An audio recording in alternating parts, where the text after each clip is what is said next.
Os vinhos são fascinantes e tem muito mistério em cada garrafa aberta, seja pelo aroma, região, uvas utilizadas na fabricação ou até mesmo o processo de embarricar. Para você que aprecia esta bebida ou que tem vontade de aprender um pouco mais, nós convidamos a sommelier Graziella Faccio para dar algumas dicas e acompanhamentos. Veja agora! Hoje nós vamos falar de uma bebida que muitas pessoas têm como preferência na hora de servir um jantar, na hora de fazer um almoço, recepcionar amigos, mas também tem aquelas pessoas que gostariam de se introduzir no mundo do vinho, mas ainda tem um pouco de insegurança, medo de errar, medo de não agradar na hora de servir. E para entender um pouco deste universo fantástico que é o mundo dos vinhos, nós convidamos a sommelier Graziella Faccio, que vai nos dar algumas dicas para a gente não errar na hora de recepcionar os amigos ou fazer aquele jantarzinho especial a dois. Bem-vinda! Muito obrigada, Sandra. É um prazer poder estar aqui e falar dessa bebida tão encantadora que é o vinho. Pois é, Graziella, o vinho é uma bebida já milenar, que ela é servida em recepções simples, recepções mais sofisticadas, mas tem aquelas pessoas que não sabem como servir um vinho, se introduzir neste universo. Eu gostaria que tu falasse um pouquinho. Eu sempre, quando alguém está iniciando no mundo do vinho, eu tenho principalmente 3 dicas para dar. A primeira é não ter medo de experimentar. Então, a pessoa não pode ficar sempre tomando o mesmo rótulo. Até às vezes as pessoas dizem, Grazi, eu não vou comprar esse vinho porque eu não conheço. Pois é. E deveria ser totalmente ao contrário. A pessoa deveria comprar porque ela ainda não conhece. Então, acredito que parte do princípio de não ter medo de experimentar. Não ficar sempre na mesma uva, no mesmo rótulo, no mesmo produtor. A segunda dica é que a pessoa vai ter que estudar um pouquinho. Existem mais de 6.000 uvas. Então, saber um pouquinho o nome das principais, as características das principais uvas é essencial para que ela comece nesse universo, os principais produtores, as principais regiões. E a partir do momento que você sai do beber para o degustar vinho, é necessário esse estudo. O que acontece? Quando você começa a estudar, você começa a entender o que está dentro da sua taça. Certo. Então, a partir do momento que você entende o que você está sentindo na taça, o que você está bebendo, é um avanço gigantesco e você cada vez vai sentir mais prazer na bebida. O terceiro ponto que eu sempre digo, o néctar dos deuses, que é essa bebida, sim, ela é uma bebida bem complexa, mas a gente precisa levar em consideração que cada pessoa tem um gosto e cada pessoa tem um bolso. Então, eu não posso simplesmente impor ou dar uma dica que às vezes não se enquadra nem no bolso daquela pessoa e nem no gosto daquela pessoa. Eu preciso levar em consideração o que o paladar de cada um vai adequar, vai se sentir mais prazer na hora de beber. Correto. Vinho brasileiro, vinho chileno, vinho italiano, enfim, não tem como a gente falar de todos. Mas o que diferencia um vinho do outro? Um vinho produzido no Brasil, um vinho produzido na Argentina, no Chile, que são os que as pessoas mais bebem aqui na região? O que acontece? O vinho é basicamente dividido entre o Velho Mundo e o Novo Mundo. Certo. O Velho Mundo é uma Itália, uma França, que é quem iniciou essa cultura, onde estão os maiores clássicos. E uma vez só eles sabiam fazer vinho. Agora não, agora a gente tem um Novo Mundo, onde o Brasil está dentro. E toda a tecnologia que às vezes uma vinícola italiana, uma vinícola chilena, a gente tem dentro das vinícolas do Brasil. Então, uma vez a tecnologia era exclusiva de poucos, hoje não. Hoje toda a tecnologia é igual praticamente em todas as vinícolas. Então, sim, eu vou conseguir produzir um vinho de qualidade no Brasil. Claro, o terroir, a safra, vai dar uma diferença. Então, você não pode comparar, às vezes, um vinho chileno com um vinho brasileiro, porque são terroir, são climas, são solos diferentes. Verdade. Mas sim, o Brasil tem vinhos de qualidade, você deve comparar vinho do Brasil com vinho brasileiro. Você não vai comparar um clássico italiano com um vinho produzido aqui. São completamente diferentes. E hoje os vinhos brasileiros estão maravilhosos. Um destaque importantíssimo para o espumante Moscatel. Hoje, todos os cursos que a gente faz, enfim, de vinho, o espumante Moscatel, o espumante brasileiro, ele é tido como destaque. Então, assim, a gente conseguiu isso, principalmente a casta Merlot, também é uma casta, uma uva que se adaptou aqui ao Brasil. Bem. Então, temos vinhos fantásticos. A gente só tem que deixar o preconceito de lado e começar a beber um pouquinho mais do nosso vinho. Pois é, e a pessoa que está iniciando no mundo dos vinhos, quer experimentar, como é que ela inicia essa introdução para não, de repente, não ter aquele preconceito já de início, porque começou, de repente, com a garrafa errada? Exato. É que nem eu disse, não pode ter medo de experimentar. Por exemplo, eu vou numa loja, estou iniciando no mundo do vinho, eu quero começar a beber e eu não sei o que comprar. Primeiro vai levar aquela consideração que eu falei do bolso. Certo. Né? A pessoa, às vezes eu posso indicar um vinho que não se enquadra no bolso, às vezes ela quer gastar um pouquinho mais. Mas para quem está iniciando, pegar uma uva mais leve, né? Por exemplo, um Merlot, uma safra mais jovem. Então, nós estamos em 2022, tomar uma safra 2020, 2021, isso vai fazer com que o vinho seja mais leve e mais fácil no paladar. Porque às vezes a primeira experiência, às vezes a pessoa não tem o hábito de tomar vinho, é convidada num jantar super especial e é servido um super clássico, um vinho encorpado, pesado, e ela toma aquele vinho e diz: não quero, isso não é para mim. Então, você não pode desistir na primeira tentativa. Então, se adequar àquele vinho que eu provei não se adequou ao meu paladar ainda, então eu vou buscar um vinho que tenha um paladar, um vinho mais simples, um vinho mais leve, para começar a iniciar nesse mundo. Mas também tem aquela questão assim que a gente tem que cuidar o prato que vai servir com aquele vinho, porque ele pode se potencializar dependendo do prato, né? Não combina algumas carnes com determinados vinhos. Exato, Sandra. A harmonização em si é uma balança. Você não pode fazer com que o prato se sobressaia e nem que o vinho se sobressaia ao prato. Então, a harmonização, basicamente, ela é feita em dois grandes grupos. O por semelhança e o por contraste. Então, semelhança é o quê? Eu vou fazer um prato simples, eu vou servir um vinho simples. Sim. Eu vou fazer um prato doce, eu vou servir um vinho doce. Então, por exemplo, vou fazer uma brusquetinha, vou fazer um galetinho, vou fazer uma comidinha assim mais simples. Eu não vou pegar um vinho super encorpado, pesado, um vinho de guarda. Não, vou pegar uma safra mais jovem, uma uva mais leve, que vai harmonizar perfeitamente. Então, um prato simples, um vinho mais simples. Uma sobremesa, vou pôr um espumante moscatel, que é doce também. E o por contraste, que acho que é o mais complicado, são coisas diferentes que no final vai dar certo. Então, por exemplo, um queijo azul, às vezes um queijo muito pesado, com um vinho fortificado, né, com vinho licoroso, se enquadra também. Então, a harmonização é sempre assim, você não pode esconder um e nem o outro, né? E também tem que levar em consideração que às vezes a forma que eu cozinho é diferente da forma que você cozinha. Então, às vezes a gente vai preparar a mesma receita, Sandra, e eu coloco lá 2 pitadinhas a mais de pimenta. Dá um toque diferente. Se foi. Então, o vinho talvez que eu provei na tua casa com aquela comida ficou maravilhoso. Na minha casa, às vezes não vai dar certo. Então, assim, é sempre a questão de buscar coisas similares, né? Então, eu vou servir uma sobremesa, buscar um vinho licoroso ou um espumante moscatel, um prato simples, vamos com um vinho simples, uma carne, vou fazer um churrasco, uma carne muito encorpada, né, que foi muito sal. Vou usar talvez vou precisar usar um vinho mais encorpado, um taná, um malbec. Então, são tudo equilíbrios, né? Eu não posso fazer com que a comida se esconda e nem que o vinho se esconda. É o caso das tábuas de frios, que estão muito na moda agora. As pessoas gostam de fazer porque ela é prática, ela fica fácil, agrada a qualquer paladar, mas às vezes colocou o vinho errado ali.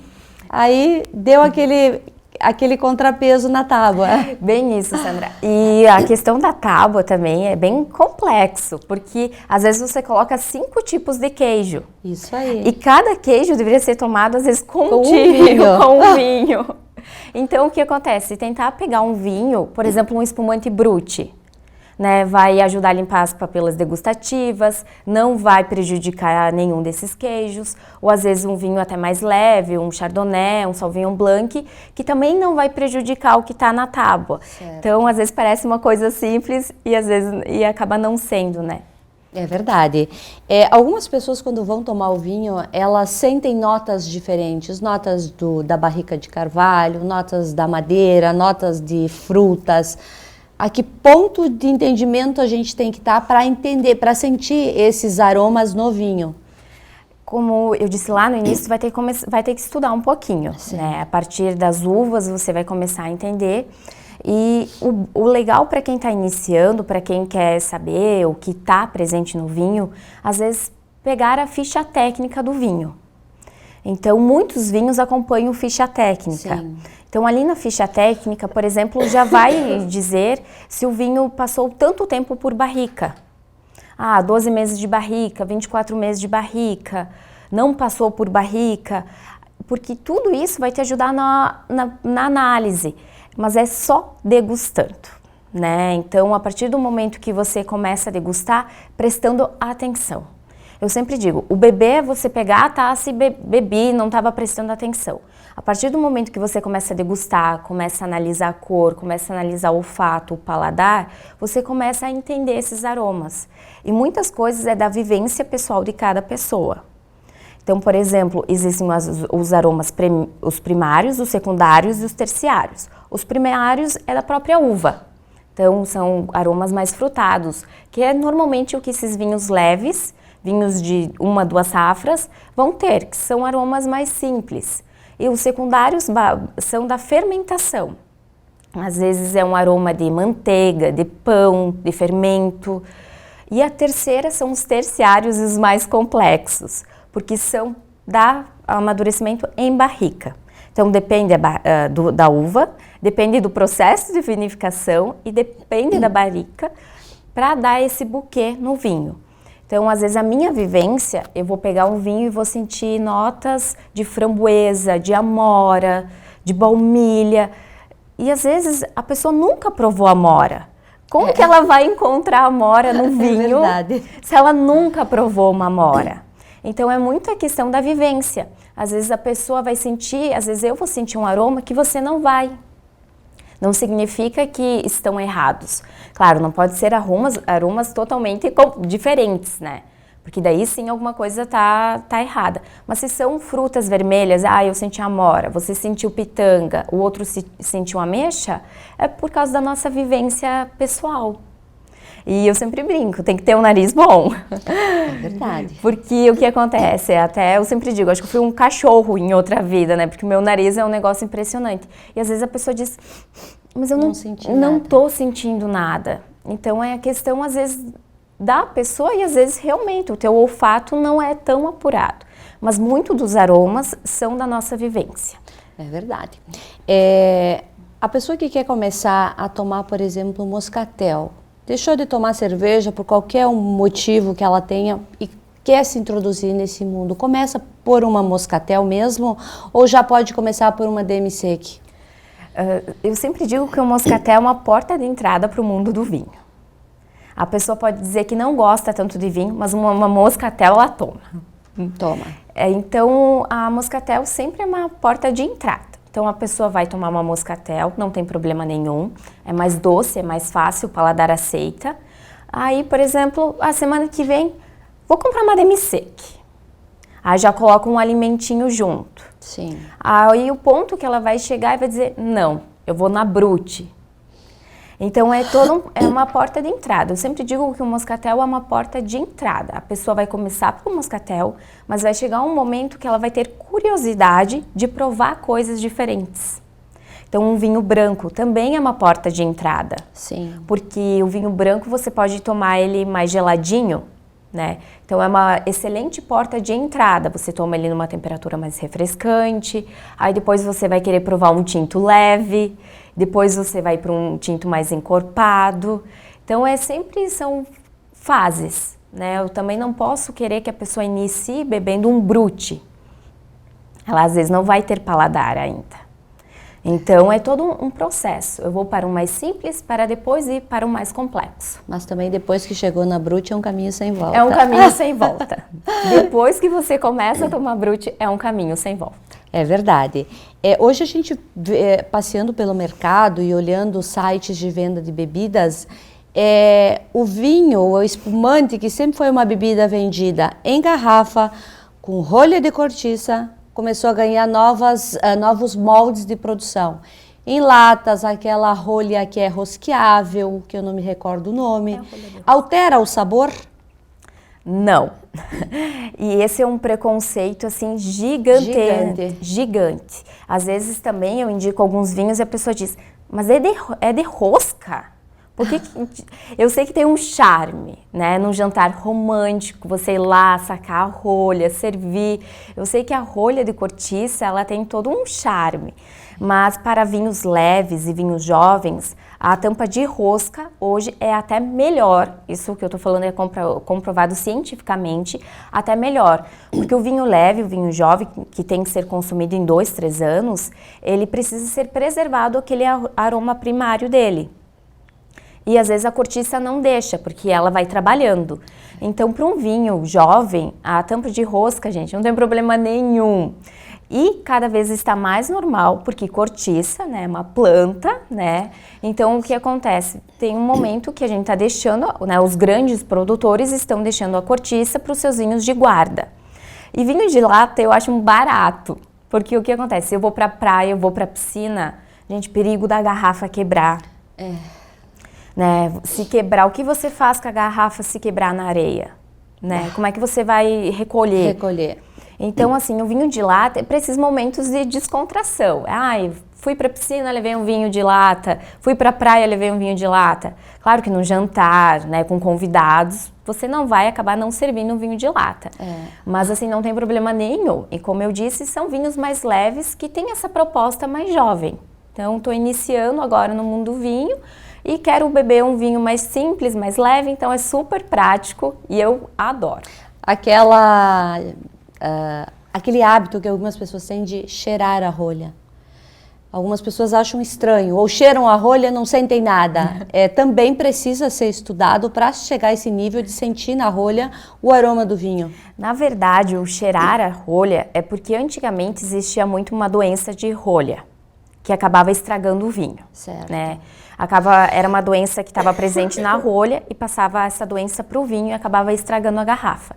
Então, normalmente, o sommelier abre a garrafa e entrega a rolha para o cliente para ver se tem... Na verdade, não é para você sentir o que tem dentro, é para saber se o vinho está estragado ou não.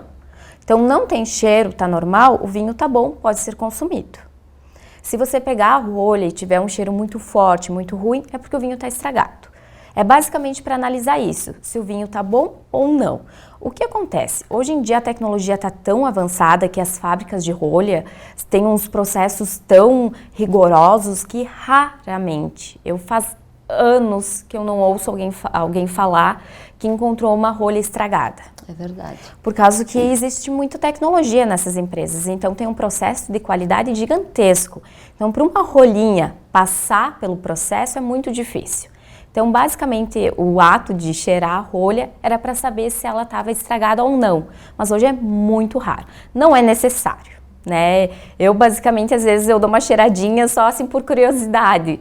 Mas não... Até porque na hora que você sacar a rolha, se tivesse estragado, você já vai sentir. Pois é, algumas pessoas abrem uma garrafa tanto de espumante como de vinho, mas consomem uma taça. Esse vinho precisa ser guardado novamente. Qual é a durabilidade que ele pode ficar lá na geladeira? Em que lugar da geladeira é o correto para se guardar? O que acontece? Às vezes a gente realmente abre uma taça, acaba não tomando. O ideal seria, claro, consumir toda a garrafa. Sim. Mas assim, a pessoa às vezes sozinha tem o hábito de tomar só uma tacinha por noite, né? O que é o correto. Então vai guardar. Sempre veda ela, tem aqueles, às vezes, os vedador próprio para o vinho, às vezes só a rolha, você coloca a rolha de volta, coloca numa parte que não seja tão gelada, ou seja, a porta da geladeira, pode ser. A minha dica é a seguinte, na hora que você for tirar o vinho tinto, deixa ele parado para voltar um pouco a temperatura. Porque às vezes você coloca na geladeira, pode durar até 2, 3 dias, depende muito do vinho. Às vezes o vinho oxida um pouco mais rápido e às vezes não. Isso vai do teu paladar. O que vai acontecer? No 4º dia, talvez ele não esteja como quando você abriu a garrafa. Não significa que ele vai estar estragado. Sim. Né? Eu sou uma que não, coloco o vinho fora. Eu também não, nem uma gota. Então assim, às vezes vai ficar na geladeira 3, 4 dias, Ok, gente, ele não vai estar como no dia que você abriu a garrafa, mas não significa que ele está estragado ou impróprio para consumo. Você vai poder consumir ele. A minha dica, então, como eu comentei, é tirar antes da geladeira para ele voltar um pouquinho a temperatura. Sim. Porque eu acredito que seja um dos maiores erros que as pessoas cometem é tomar o vinho extremamente gelado. Tu mata o vinho. Nem quente nem gelado, Nem quente nem gelado. Tu mata o vinho. O vinho muito gelado, você vai pôr em boca, você não vai sentir o aroma, você não vai sentir vinho. Você vai sentir uma bebida gelada. Então é sempre essa minha dica. Colocou na geladeira, até verão, 30 graus, eu quero dar uma refrigerada no vinho tinto. E nem todas as pessoas têm uma adega em casa, né? Uma adega climatizada. Então coloco na porta da geladeira, mais ou menos controlo a temperatura, mas não ao ponto dele tomar completamente gelado, porque você não vai conseguir sentir as notas do vinho. Algumas pessoas abrem uma garrafa de vinho meia hora antes de servir e deixam ela aberta. Por quê? São vinhos um pouquinho mais de guarda, né? Então, o que acontece? Esses vinhos leves, de uma tampa de rosca, sim, ou um vinho branco de 1, 2 anos, eu não vou precisar fazer isso porque é um vinho que ele não precisa necessariamente dar uma super respirada. Eu abro ele um pouquinho antes porque é uma bebida que está ali presa, ela precisa se libertar. Certo. Então, para esses aromas aflorarem, esses sabores aflorarem, ela precisa dar uma respirada. Então, eu abro um pouquinho antes. Agora, tem muitas pessoas que pegam um vinho, colocam no decanter, deixam lá por horas e horas e horas. Isso são vinhos extremamente vinhos de guarda. Ou seja, vinhos que estavam há 10 anos envasados, 8 anos envasados, 12 anos envasados. Então, aquele vinho que tem 2, 3 anos, eu não preciso fazer isso. Agora, se é um vinho que foi fabricado, foi vinificado há muitos anos atrás, aí sim, eu preciso libertar esses aromas e sabores, principalmente no vinho tinto. Aqui na nossa região, as pessoas têm o hábito de tomar um Taná, um Malbec, que são os vinhos mais, um Cabernet Sauvignon, que são vinhos de uvas que produzem na nossa região. Também tem o Syrah, que é um vinho excelente, mas às vezes as pessoas não entendem o processo de cada vinho que é diferente. O Syrah é um vinho, por exemplo, jovem, correto? Depende da forma de vinificação, né? Pois é. Como é que a gente compra um vinho sem conhecer, querendo provar uma uva diferente? E gostando, né? Eu sempre digo, eu adoro quando alguém diz que quer provar uma uva diferente. Sim. E a gente agora tá chegando mais uvas diferentes, uma Tempranillo espanhol, tem muitos vinhos italianos, uma Sangiovese, uma Nebbiolo. E antigamente normalmente as pessoas, tu entrava na adega das pessoas, elas tinham Merlot, Malbec, Cabernet Sauvignon. E tem pessoas que ainda só tomam isso. A maioria, a maioria. Para não errar, vou tomar esse. Bem isso. Então, as pessoas acabam criando esse hábito de não querer experimentar. Então, você vai querer provar uma uva diferente, começa com uma Tempranillo espanhola, uma Sangiovese italiana, tem a própria Argentina, tem a Bonarda, que é uma uva que eu adoro. Sim. Faz vinhos fantásticos. Então sai às vezes um pouquinho do Malbec, vai para uma uva diferente. O que acontece? Você na hora da compra, você realmente vai ter que saber em que nível você está. Né? Se você está iniciando, dificilmente você vai conseguir entender às vezes uma uva tão diferente assim. Né? Mas é bacana, principalmente, eu sempre digo, eu não sei se esse vinho é jovem, eu não sei se esse vinho é de guarda, leia o rótulo. Né? No rótulo, tira uns minutinhos e leia. Leia o rótulo. Então, às vezes, a pessoa só vai lá ver aquela prateleira gigante, 1000 rótulos na frente. O que eu compro, eu não sei o que comprar. Leia o rótulo. Provavelmente no rótulo vai estar a uva, vai estar a safra, vai estar o país. E se é um vinho embarricado, no contrarótulo, a produtora normalmente coloca quantos meses de barrica tem. Que é um guia. Sim, né? As informações básicas, As informações básicas, é um guia. Então, na hora da compra, se eu estou iniciando, né, eu vou pegar um vinho e lá diz 24 meses de barrica. Será que eu vou dar conta? Porque provavelmente vai ser um vinho bem encorpado, com aromas bem complexos. Agora não, eu estou iniciando, vou lá e vejo que é um vinho de uma safra jovem, né? Uma safra 2020, 2021, 2019. Então eu sei que mais ou menos essa safra vai se adaptar. E o processo de vinificação interfere muito. Então, às vezes eu costumo indicar muito para quem está começando a Merlot, que tem muitos vinhos mais fáceis de serem degustados. Mas às vezes o enólogo coloca essa Merlot em 24 meses de barrica. Aí judia um pouco. Aí que não vai adiantar de nada a pessoa ir lá e comprar esse Merlot, porque ela vai achar o vinho muito forte, muito encorpado, muito pesado. Então o enólogo, ele tem todas essas escolhas na hora de fazer. Então é muito difícil às vezes eu indicar uma uva leve ou uma uva mais complexa, porque depende muito do processo de vinificação. Então normalmente uma Pinot Noir, um Merlot, vão ser uvas mais leves. Sim. E normalmente, um Malbec, um Cabernet Sauvignon, um Taná, mais encorpados. Mas depende muito do processo de vinificação. A Taná, por exemplo, ela tem muito tanino. Então, vai ser um vinho encorpado, vai ser um vinho pesado. Então, é toda uma escolha do enólogo na hora de elaborar, de vinificar o que ele vai querer daquela uva. Nós falamos de várias uvas, mas também tem o Carmener, que é chileno, que é um vinho fácil de harmonizar também, e fácil para quem está iniciando nesse meio do vinho. Também é uma das minhas indicações, né? Sempre que a pessoa diz que está iniciando, uma das uvas que eu normalmente costumo indicar é o Carmener. As pessoas gostam muito do Carmener. Verdade. Porque ele é bem facilzinho, ele é um vinho macio para se tomar. Acho muito fantástico. Exato. Então ele é muito fácil de se beber, diferente de uma Cabernet Sauvignon chilena, que normalmente vai ser bem pesada, vem muita barrica. Então essa questão do Carmener é uma uva deliciosa e super emblemática ali no Chile. Quando a gente fala também de vinho, agora é muito comum ver nos mercados, nas prateleiras, o vinho verde. Porém ainda existe um pouco de preconceito no aroma do vinho verde. Não difere dos nossos vinhos, ou difere? Eu amo vinho verde, porque vinho verde é só feito em Portugal, é uma denominação de origem. Então, apenas os portugueses, uma região de Portugal, pode produzir vinho verde. Sim. Então, é exclusivo de lá. O que acontece? Os vinhos verdes são vinhos brancos, com uma acidez um pouquinho mais elevada, que em boca eles são realmente muito refrescantes.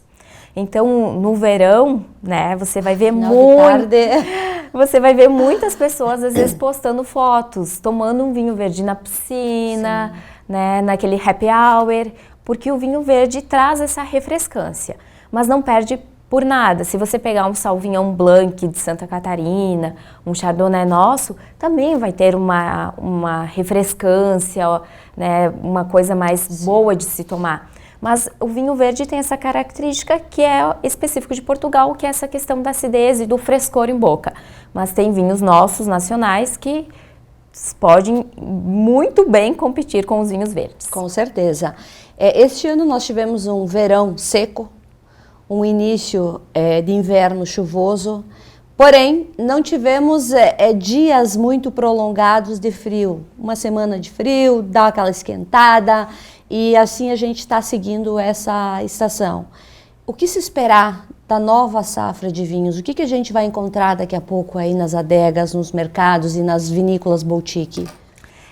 O vinho nacional agora, com essa chuva toda que deu, a videira está em dormência. Sim. Então ainda não prejudica em nada. Ai, que ótimo. Porque essa época de inverno é onde a videira está sem folhas, né? Ela está dormindo, né? Ela está parada. A partir de setembro ou outubro ela começa a brotação. Uhum. Então sim, alguma chuva ou um granizo fora de época pode prejudicar e muito as videiras. Mas agora, nesse momento, essas chuvas não prejudicaram em nada. Sempre é muito crítico quando chove muito lá em dezembro, lá em janeiro, que é época de colheita aqui no Brasil. Mas a princípio não teve problema nenhum.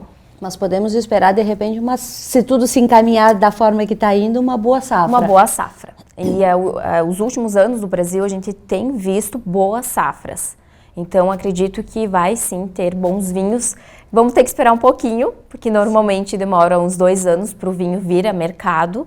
Mas se tudo continuar com o clima agora do jeito que está, de friozinho agora no inverno, depois né, um calorzinho, sem muita chuva, com certeza vamos ter bons vinhos daqui a alguns anos. Quando uma pessoa chega para ti, Grazi, querendo entender o vinho, quais são aquelas dicas que você dá numa conversa de vinhos? De compra, de harmonização, de entender a fruta, de entender o que está bebendo, o momento ideal, o horário que vai tomar o vinho. Porque tudo isso é uma cartilha, né? Que as pessoas elas têm que entender um pouquinho. O que tu tem para dizer sobre isso para o nosso telespectador? Eu sempre digo assim, algumas dicas para o dia a dia. Sim. A questão temperatura, né? Temos que cuidar da temperatura que a gente serve o vinho. Então, um vinho, por exemplo, tinto, em torno de 18 graus. Um vinho rosé, 13, 14. Um vinho branco, 10 graus. Um espumante, 6. Parece frescura, mas não é, porque justamente tem aquela questão dos aromas e sabores do vinho. A questão também da armazenagem em casa. Eu sei que nem todo mundo tem uma adega especial, um local maravilhoso para guardar seus vinhos, mas por favor, não me deixem na estante da sala. Não é lugar. Chega a nossa mãe de fazer isso. Muito. Tu vai nas casas do interior, tem vinhos assim. Gente, não faça isso, porque o que acontece? O vinho tem que ficar protegido da luz solar, sim, da luz, do calor. Então, você não precisa ter um super espaço. Apenas acondicione ele num lugar que vai ficar deitadinho, sem umidade e sem exposição solar e muita oscilação de temperatura. Aproveitando isso que tu tá falando, são 4 coisas que ele não gosta, né? Que é o calor, a luz, a trepidação. E também a posição... Isso aí, que a gente tem que... Isso é básico, né? Pode ser até num chão, num quarto lá escuro, fresquinho. Pode ser até que às vezes naquele quartinho da bagunça, né? Deixa às vezes até mesmo dentro da própria caixa que você comprou. Sim. Deita o seu vinho lá, sem luz, sem muito calor, sem muita trepidação, que ele vai estar sossegado. Porque às vezes as pessoas acabam estragando o vinho em casa. Às vezes a pessoa tem um ótimo vinho, acaba deixando exposto ao calor, ao sol e acaba estragando. Então, é sempre uns cuidadinhos que a gente tem que ter para deixar o vinho sempre bom e pronto para ser aberto, né? Existem alguns mitos aí que a gente percebe, eu gostaria que tu falasse aí, a garrafa tem diferença de peso? Nossa, isso eu escuto muito, Sandra, muito. Às vezes a pessoa pega a garrafa na mão e vai analisando o vinho pelo peso da garrafa. O que acontece? Com certeza. Quanto mais pesada a garrafa, mais cara a garrafa foi, porque foi mais vidro para ser produzido. Sim. Ok, até ali temos um consenso. Mas isso não é um indicador de qualidade. Esse é um super mito. Até porque tem vinhos bordaleses, né, vinhos franceses, que nem fundo tem a garrafa. E também nós temos aqui no Rio Grande do Sul uma vinícola boutique que as garrafas são uma joia. Também. Né? Elas são muito bonitas. Lindas. Então, assim, a garrafa, às vezes vai ser um indicativo de preço. Sim. Porque às vezes aquela garrafa custou tanto, tem um designer diferenciado que vai ter um preço em cima da garrafa. Mas não é um indicativo de qualidade. Sim. Tem também um outro mito que as pessoas dizem muito, é a questão do álcool. Às vezes a pessoa fica olhando o rótulo, se tem mais de 13% de álcool, tá ótimo esse vinho. Não é um indicativo de qualidade. Vai depender muito da uva, da safra, da região. Então também é um super mito. E eu acho que o mais que a gente ouve por aí é o quanto mais velho, melhor. Até às vezes as pessoas querem nos elogiar e falam, nossa, tu tá que nem vinho, tá ficando mais velha, tá ficando melhor. Gente, é um mito total. A maioria dos vinhos são feitos para serem consumidos rapidamente. Né? Então, existem pouquíssimos vinhos que são vinhos de guarda. Normalmente, os vinhos são feitos para serem consumidos em 4, 5 anos. Então, vinhos de guarda de 20, 30 anos são raros. É um Barolo italiano, são vinhos também extremamente caros. Então, esse é um super mito. E que nem sempre vale a pena, né? Nem sempre vale a pena. E você tem que ter um paladar já. Eu sempre digo, a partir do momento que você vai comprar um super clássico, um Barolo, um Amarone, um Brunello, você já tem que ter um certo paladar para isso. Senão, às vezes, você vai acabar até achando o vinho ruim. Uma decepção e... Exatamente, vai acabar se decepcionando. É verdade. Uma compra guiada. Eu sei que você tem uma loja online, você trabalha com seleções de vinho aí, até interessante as seleções, né? Porque você consegue degustar vários vinhos por um preço acessível e isso é importante também para quem está iniciando. Como é que funciona essa compra guiada para não ter erro? Comprei os 10 vinhos, mas eu quero ter uma experiência com cada garrafa. É bem bacana, eu sempre digo assim, para a gente não se prender a um rótulo, né? Ou uma uva, ou um produtor, ou uma região. Isso. E esses kits de vinho, eles nos dão a possibilidade, às vezes, de provar 5, 6 países na mesma caixa. Isso é ótimo para quem está começando, porque é uma forma de estudo também. Você vai abrir vinhos de diferentes países, vinhos de diferentes safras, e você vai poder ali analisar o que um tem de melhor, o que um tem de pior. O que acontece, a gente sempre tenta fazer a ficha técnica.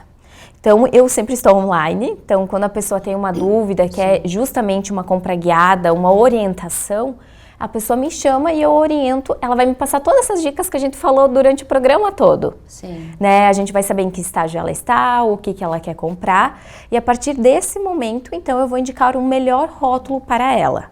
Faço uma seleção, lembrando aquela questão do gosto e do bolso. Sempre. Né? Sempre eu levo isso em consideração, então a pessoa vai me passar o que ela gosta e o quanto ela está disposta a gastar, e eu faço essa seleção. Mas, por exemplo, eu não quero ficar chamando a Grazi, né? Não quero quero eu escolher meus vinhos. Quero me aventurar. Isso, vou eu lá entrar na loja, ficar escolhendo. Então, a gente sempre tem à disposição a ficha técnica, que vai ser um guia. Então, a pessoa vai saber se aquele vinho levou barrica ou não levou, a safra, a origem, a característica. Então, sempre é uma forma também de estudo. Então, a pessoa tem essas duas formas. Ou a pessoa pode me chamar e passar o que ela quer, ou ela pode se aventurar e começar a ler essas fichas técnicas que são bem interessantes e completas. É verdade. Quero te agradecer por ter vindo até aqui para a gente falar um pouquinho desse mundo fantástico que é o mundo dos vinhos. Teríamos tanta coisa, né, para falar. A gente falou o básico do básico mesmo, para as pessoas entenderem realmente e começar a ter essa experiência. É uma experiência sem volta, porque depois que tu entende os primeiros passos, compreende realmente, você se apaixona mesmo pela bebida e quer saber cada vez mais. Então, esse teu conhecimento compartilhado, ele é de grande importância para quem está iniciando e até mesmo para quem entende de vinho, que gosta de ouvir histórias de vinho. Obrigada. Eu que agradeço, Sandra, e espero que as pessoas brindem, né? Os simples momentos, Sim. Não precisa esperar uma ocasião especial, apenas abram um vinho e deguste.